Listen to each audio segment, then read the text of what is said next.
ತಾವು ಹುಟ್ಟಿದಂಥ ಊರನ್ನು ಬಿಡಬೇಕಾದ್ರೆ ಎಷ್ಟು ಸಂಕಟ ಪಡ್ತಾ ಇದ್ದಾರೆ ಅಂತಂತೇಳಿ. ಅದನ್ನೇ ಅಲ್ವೇ ಪಂಪ ಮಹಾಕವಿ ಒಂದು ಕಡೆ ಹೇಳಿದ್ದಾನೆ, ಆರು ಅಂಕುಶ ಮಿಟ್ಟೊಡೆ ನೆನೆಯದೆ ಬಿಡದೆನ್ನ ಮನ ಬನವಾಸಿ ನಗರವಂತೆ. ನಾನು ಹುಟ್ಟಿದ ಆಡಿದ ನನ್ನ ಊರು ಬನವಾಸಿಯನ್ನು ನೆನೆದಕ್ಕೆ ಯಾರೂ ಕೂಡ ಅಂಕುಶ ಹಾಕ್ಲಿಕ್ಕೆ ಆಗಲ್ಲ ಅಂತ. ಹಾಗೆ ಹುಟ್ಟಿದ ಊರಿದೆಯಲ್ಲ, ಬೆಳೆದ ಊರಿದೆಯಲ್ಲ, ನಾನು ಆಡಿದ ಊರಿದೆಯಲ್ಲ, ನಾನು ಕಲಿತ ಊರಿದೆಯಲ್ಲ, ಅದನ್ನು ಬಿಡಲಿಕ್ಕೆ ಆ ಭಾವನೆಗಳು ನಮ್ಮನ್ನು ಬಿಡಲ್ಲ. ಹಾಗಾಗಿ ಅವ್ರು ಹೇಳ್ತಾ ಇದ್ರು, ಹೇಗೆ ಜನ ಸಂತ್ರಸ್ತರು ಭಾವನೆಗಳಿದ್ದಾವೆ ಅಂತಕ್ಕಂಥದ್ದನ್ನು ಸರ್ಕಾರ ಅರ್ಥ ಮಾಡ್ಕೋಬೇಕು ಅಂತಕ್ಕಂಥ ವಿಚಾರವನ್ನು ಅವರು ಹೇಳ್ತಾ ಹೋದರು. ಹಾಗಾಗಿ ಇವತ್ತಿನ ದಿವಸ ಇಲ್ಲಿ ರಸ್ತೆಗಳು ಅಷ್ಟೇ. ವಾಜಪೇಯಿಯವರು ಸ್ವರ್ಣ ಅದೆಂಥದ್ದು ಒಂದು ಕಾರ್ಯಕ್ರಮ ಶುರು ಮಾಡಿದ್ಮೇಲೆ ಈ ಭಾಗದಲ್ಲಿ ದೊಡ್ಡ ರಸ್ತೆಗಳಾಯಿತು, ದೊಡ್ಡ ರಸ್ತೆಗಳಾಯಿತು. ಮತ್ತು ನಮ್ಮ ಆರೋಗ್ಯನೂ ಕೂಡ ಭಾಳ ಮುಖ್ಯ ಇದರಲ್ಲಿ. ಹಾಸ್ಪಿಟಲ್ಸ್ಗಳಿದೆ. ರಾಯಚೂರಲ್ಲೇ ಯಾವುದೋ ಭಾಳ ದೊಡ್ಡ ಆಸ್ಪತ್ರೆ ತರಬೇಕು ಅಂತ ಅದೇನೋ ಅದಕ್ಕಾಯಿತು ಏನೋ ಗೊತ್ತಾಗಲಿಲ್ಲ. ಹಾಗೆ ಅದು ಎಲ್ಲ ಜಿಲ್ಲೆಗಳಲ್ಲೂ ಇವತ್ತಿನ ದಿವಸ ಬರಬೇಕಿಲ್ಲ. ಎಲ್ಲ ಜಿಲ್ಲೆಗಳಲ್ಲೂ ಅಕ್ಷರ ಮತ್ತು ಆರೋಗ್ಯ ಮತ್ತು ಅನ್ನದ ವಿಚಾರ ಹೇಳಿದ್ರು ನಿರಾಣಿ. ಕೃಷ್ಣಾ ಭಾಗ್ಯ ಜಲ 1,00,000 ಕೋಟಿ ಕೊಟ್ಟರೆ ಅಷ್ಟು ಪೂರ್ಣ ಆಗ್ಬೋದು ಅಂತಕ್ಕಂಥ. ಈ ಸಂದರ್ಭದಲ್ಲಿ ನಾನು ನಮ್ಮ ಸ್ನೇಹಿತರಿಗೆ ಯಾರು ಬೇಜಾರು ಮಾಡ್ಕೋಬಾರ್ದು. ಗ್ಯಾರಂಟಿ ಯೋಜನೆಗೆ ನಾನು ಗ್ಯಾರಂಟಿ ಯೋಜನೆನ ವಿರೋಧ ಮಾಡ್ತಾ ಇಲ್ಲ, ಗ್ಯಾರಂಟಿ ಯೋಜನೆನ ವಿರೋಧ ಮಾಡ್ತೇವೆ. ಅದು ಗ್ಯಾರಂಟಿ ಯೋಜನೆಯಿಂದ ಯಾವ ರೀತಿ ಆಗ್ತಾ ಇದೆ? ಯಾವುದೇ ಸರ್ಕಾರ ತನ್ನ ಕಾರ್ಯಕ್ರಮಗಳನ್ನು ದುಡಿಯುವ ಶಕ್ತಿ, ದುಡಿಯುವ ಕೈಗಳಿಗೆ ಉದ್ಯೋಗ ಕೊಡಬೇಕು, ಅದು ಸರ್ಕಾರ. ಇವತ್ತು ನಿನ್ನ ಹೆಂಡ್ತಿಗೂ ಫ್ರೀ, ನನ್ನ ಹೆಂಡ್ತಿಗೂ ಫ್ರೀ 2,000 ಏನು ಅದಕ್ಕೆ? Is it a program? ಎಷ್ಟಾಗಿದೆ ಇವತ್ತಿಗಾಗಲೇ? 1,00,000 ಕೋಟಿ ಮೀರಿದೆ ನೀವು ಕೊಟ್ಟಿರುವಂಥದ್ದು. ಆ 1,00,000 ಕೋಟಿಯನ್ನು ಅಪ್ಪರ್ ಕೃಷ್ಣಾಗ ಹಾಕಿದರೆ ಆ ಭಾಗದ ಜನರಿಗೆ ಅನ್ನ ಹುಡ್ತಿರ್ಲಿಲ್ಲ. ಆ ಭಾಗದ ಜನರಿಗೆ ಅನ್ನ ಹುಟ್ಟು. ಹೌದಪ್ಪ, ಹಿಂದೆನೂ ಕೂಡ ಕಾಂಗ್ರೆಸ್ ಸರ್ಕಾರ ಒಂದು ಮಾನದಂಡ ಇತ್ತು. ಮಾನದಂಡ ಓಲ್ಡ್ ಏಜ್ ಪೆನ್ಷನ್ 65 ಇಲ್ಲ ಸರ್, ನಾನು ಮುಗಿಸ್ಬಿಡ್ತೀನಿ. ಅದೇನು ದೊಡ್ಡ ವಿಚಾರ ಅಲ್ಲ. ಒಂದೇ ಕಡೆ ಗ್ಯಾರಂಟಿಗಳು ನಿಲ್ಲಿಸ್ಬೇಕಾ? ಗ್ಯಾರಂಟಿಗಳು ನಿಲ್ಲಿಸ್ಬೇಕಾ? ಗ್ಯಾರಂಟಿಗಳನ್ನ ನಿಲ್ಲಿಸ್ಬೇಕಾ ಅಂತ ಕೇಳ್ತಾ ಇದ್ದೀನಿ ನಾನು. ಅಲ್ಲ, ಗ್ಯಾರಂಟಿಗಳು ನಿಲ್ಲಿಸ್ಬೇಕಾ?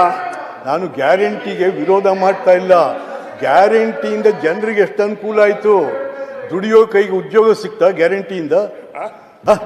ಈಗ ಹಿಂದೆ ಕಾಂಗ್ರೆಸ್ ಸರ್ಕಾರದಲ್ಲೇ ನಾವೊಂದು ಮಾನದಂಡ ಇಟ್ಟಿದ್ವಿ, ಓಲ್ಡ್ ಏಜ್ ಪೆನ್ಷನ್ 65. ಅಲ್ಲ, ಅದು ಒಂದು ಸೋಷಿಯಲ್ ಸೆಕ್ಟರ್. ಗ್ಯಾರಂಟಿ ಕೊಟ್ಟಿರೋದು ಹೆಣ್ಮಕ್ಳ ಆರ್ಥಿಕ ಸಬಲೀಕರಣ ಕೊಟ್ಟಿರ್ತಕ್ಕಂಥದ್ದು. ಅದು ಹೆಣ್ಮಕ್ಳ ಸಬಲೀಕರಣಕ್ಕೆ ವಿರೋಧ ಮಾಡಿದಂಗೆ ನೀವು. 70% ಹ್ಯಾಂಡಿಕ್ಯಾಪ್ ಆಗಿರ್ಬೇಕು. ಇಲ್ಲಿ ಯಾವುದು ಇಲ್ವಲ್ಲ ನಿಮಗೆ. ಅರೆ, ಚೀಫ್ ಸೆಕ್ರೆಟರಿಗೂ 2,000 ರೂಪಾಯಿ ಕೊಡ್ಬೋದು ನೀವು.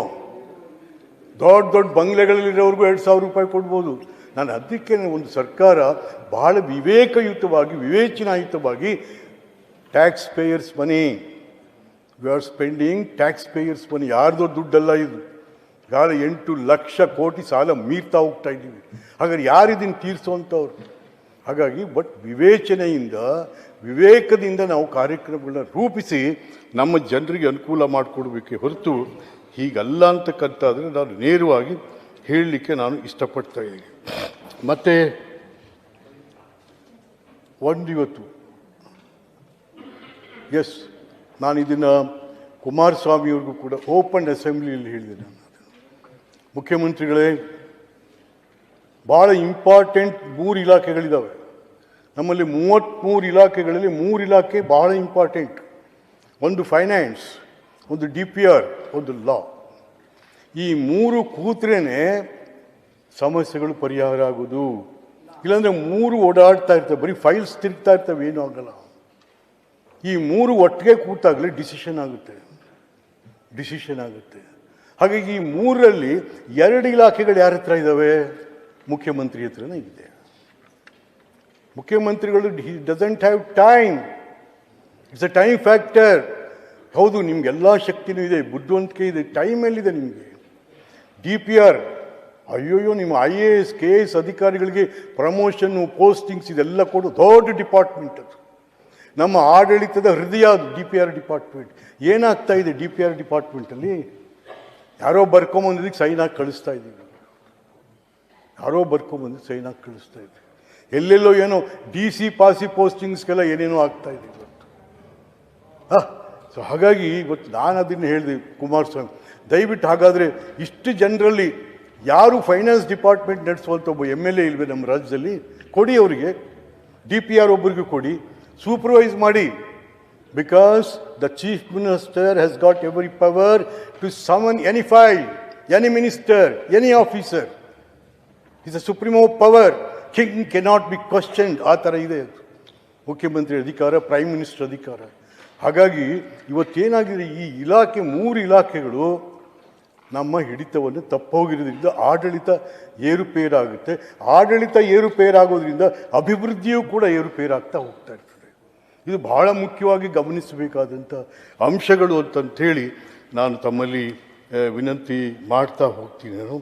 ಹಾಗಾಗಿ ಸ್ನೇಹಿತರೆ, ಇನ್ನೂ ಬೇಕಾದಷ್ಟಿದೆ ಮಾತಾಡುವಂಥದ್ದು. ಈ ಭಾಗದವರು ಮಾತಾಡಲಿ ಆ ವಿಚಾರಗಳನ್ನು. ನಾನು ನಾನು ಎಕ್ಸ್ಪ್ರೆಸ್ ಮಾಡ್ತೀನಿ, ಸಲೀಂ ಸಾಹೇಬ್ರೆ, ನಾನು ನಿಮ್ಮ ಗ್ಯಾರಂಟಿನ ವಿರೋಧ ಮಾಡ್ತಾ ಇಲ್ಲ. ಗ್ಯಾರಂಟಿಯಿಂದ ರಾಜ್ಯದ ಅಭಿವೃದ್ಧಿಗೇನು ಅನುಕೂಲ ಆಯಿತು? ರಾಜ್ಯದ ಅಭಿವೃದ್ಧಿಗೆ ಹೌದಪ್ಪ. ದೇವರಾಜ ಅರಸು 21 ಲಕ್ಷ ಎಕರೆ ಭೂಮಿ ಕೊಟ್ಟರೆ, 21 ಲಕ್ಷ ಎಕರೆ ಭೂಮಿ ದುಡಿಯೋಕೆ ಉದ್ಯೋಗ ಕೊಟ್ಟರು ರೈತನಿಗೆ.